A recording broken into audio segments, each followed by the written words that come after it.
Hadirin sekalian yang saya hormati, pada kesempatan kali ini saya akan menyampaikan ceramah yang mengangkat isu radikalisme.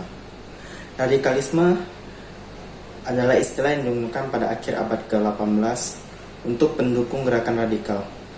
Dalam sejarah, gerakan yang dimulai di Britania Raya ini meminta reformasi sistem pemilihan secara radikal. Gerakan ini awalnya menyatakan diri sebagai partai kiri jauh yang menentang partai kanan. Radikalisme dapat disebarkan dengan mempengaruhi pemikiran orang lain. Terlebih lagi jika orang tersebut berpikir sempit dan mudah percaya kepada pihak yang dianggap membawa perubahan ke dalam hidupnya. Padahal pihak tersebut memberikan suatu paham yang bertentangan dengan ideologi negaranya.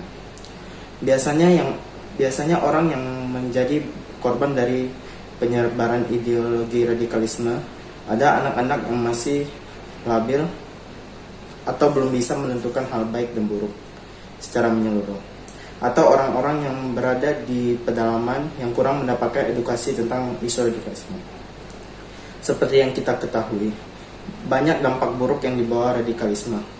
Pengaruh radikalisme yang merupakan suatu pemahaman baru yang dibuat oleh pihak tertentu mengenai suatu hal, seperti agama, sosial, dan politik, seakan menjadi semakin rumit karena berbaur dengan tindakan yang cenderung melibatkan kekerasan.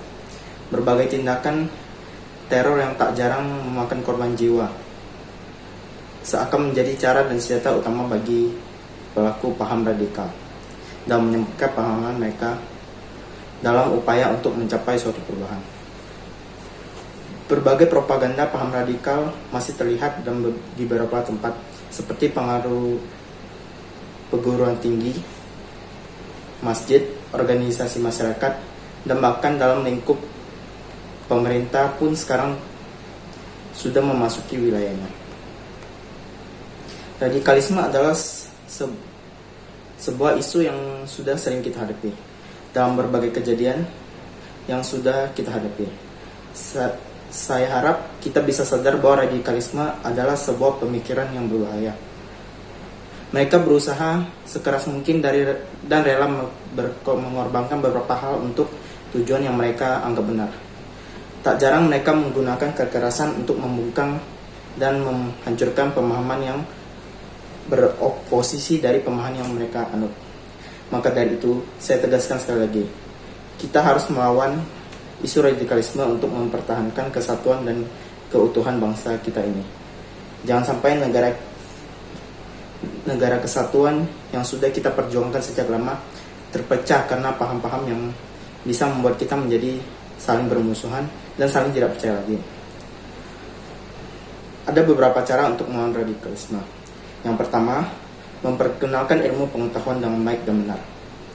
Hal pertama yang dapat kita lakukan untuk mencegah paham radikalisme dan untuk terorisme ialah memperkenalkan ilmu pengetahuan dengan baik dan benar. Pengenalan tentang ilmu pengetahuan ini harusnya sangat ditekankan kepada siapapun, terutama kepada mereka para generasi muda. Yang kedua, meminimalisir kesenjangan sosial. Kesenjangan sosial sering terjadi. Yang terjadi juga dapat memicu munculnya pemahaman radikalisme dan tindakan terorisme. Sedemikian sehingga agar kedua hal tersebut terjadi, maka kesenjangan sosial harusnya diminimalisir. Mendukung aksi perdamaian. Aksi perdamaian mungkin secara khusus dilakukan untuk mencegah tindakan terorisme agar tidak terjadi. Kalaupun sudah terjadi, maka aksi ini dilakukan sebagai usaha agar tindakan tersebut semakin meluas dan dapat dihentikan. Keempat, menyaring informasi yang didapat. Menyaring informasi ini dapat juga merupakan salah satu cara yang dapat dilakukan untuk mencegah pemahaman radikalisme atau tindakan terorisme. Sekian yang saya dapat sampaikan. Apabila ada salah kata, saya meminta maaf. Dan saya juga berterima kasih kepada hadirin yang sudah mendengarkan ceramah saya. Untuk semua, sekali lagi saya ucapkan terima kasih.